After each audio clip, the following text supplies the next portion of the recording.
एक मुलगी एकट्याने जगत होती. एक प्रियकर जो फक्त तिच्या डोळ्यांनाच दिसायचा आणि एक दिवस तिचा मृतदेह सापडला.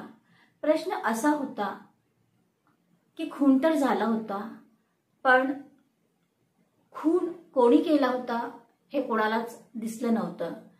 नमस्कार, मी सुजाता, सोशल वर्कर सुजाता ह्या यूट्यूब चॅनलवरती तुमचं मनापासून स्वागत करते. समाजामध्ये अनेक आपराधिक घटना घडत असतात, त्यामुळे मन खूप दुःखी होते, कष्टी होते, घाबरून जाते. पण कुठल्याही गोष्टीला घाबरायचं नसते, त्याला समोर जायचं असते, त्याला फेस करायचं असते. कारण रडायचं नसते, लढायचं असते. आजची घटना ही पुण्यातल्या कोथरूडमध्ये राहणारी एक अन्वी देशमुख, एक 28 वर्षाची मुलगी जी सॉफ्टवेअर इंजिनियर होती. तिच्या फ्लॅटमध्ये ती एकटीच राहत असते.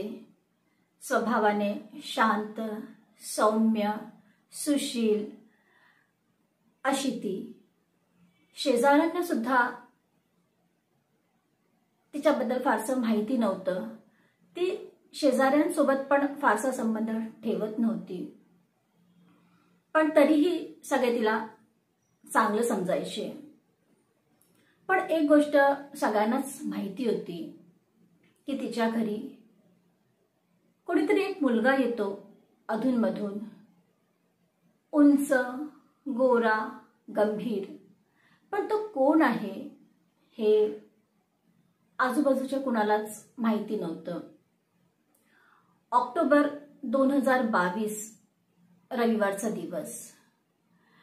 शेजारची रेखाताई त्यांना अन्वीच्या फ्लॅटमधून वास यायला लागला. 2 दिवस झाले होते, दार बंद होतं. तिचा कुणाशी संबंध नव्हता, ती कुणाशी बोलत नव्हती, तिचा फोन ती उचलत नव्हती. आणि त्यामुळे काय झालं तिच्यासोबत कुणाला माहिती नव्हतं. त्यामुळे शेवटी पोलिसांना बोलावण्यात आलं आणि पोलीस जेव्हा आले तेव्हा त्यांनी दार तोडलं आणि दार उघडून जेव्हा ते आतमध्ये गेले तेव्हा तिथे अन्वीचा मृतदेह पडलेला दिसला. त्याला कोणीतरी डोक्यावरती मारलेलं दिसलं आणि ती मरण पावलेली पोलिसांना दिसली. अन्वीचा खून तिचा कॉलेजमेट सौरभने केला.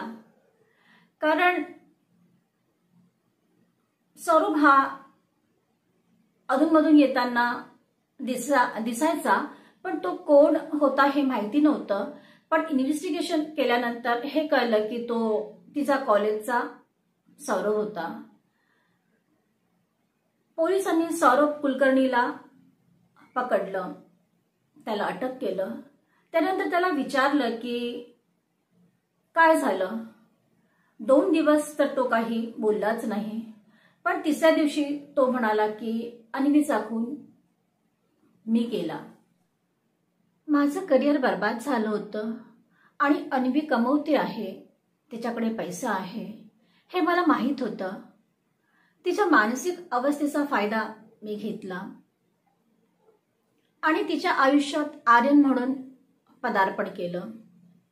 पण जेव्हा तिने मला पैसे द्यायला नकार दिला तेव्हा मला असं वाटलं की आता अन्वीला मारलेलंच बरं. कारण माझं आयुष्य तिच्यामुळे उद्ध्वस्त झालं, माझं करिअर तिच्यामुळे उद्ध्वस्त झालं असं मला वाटायला लागलं. अन्वीचे डॉक्टर सांगतात की तिला स्किझोफ्रेनिया होता. त्यात व्यक्ती स्वतःच्या मेंदूने निर्माण केलेल्या आवाजांवरती विश्वास ठेवतो. पण अन्वीने आर्यन हा खरा आहे असं इतरांनाही वाटेल इतका सुस्पष्टपणे त्याचं वर्णन केलं. म्हणूनच सौरभच्या कल्पना तिच्या आजारांशी एकवटल्या आणि गुन्हा सहज झाला. ही केस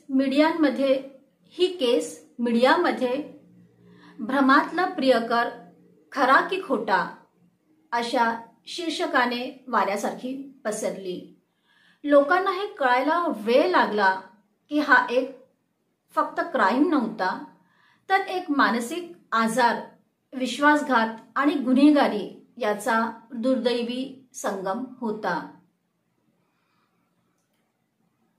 अन्वीच्या बहिणीने केस चालवली. सौरभच्या वकिलांनी सांगितलं की त्याला मानसिक तणाव होता, पण कोर्टाने सीसीटीव्ही डायरी, सायकोलॉजिस्टचे रिपोर्ट्स आणि कॉल डिटेल्स पाहून IPC 302 आणि 420 फसवणूक अंतर्गत आजीवन कारावासाची शिक्षा सुनावली. अन्वी आता नाही, पण तिची कहाणी आजही मानसिक आजारांकडे पाहण्याचा दृष्टिकोन बदलते. जर तिच्या आजारांची गंभीरता वेळेवर समजली असती, तर लोकांनी तिचं ऐकलं असतं, तर कदाचित तिला वाचवता आलं असतं. खरं प्रेम एखाद्याच्या हृदयावर प्रेम करत असते, त्याच्या आजारांवर नाही. पण खोटं प्रेम आजारांचा गैरफायदा घेतो.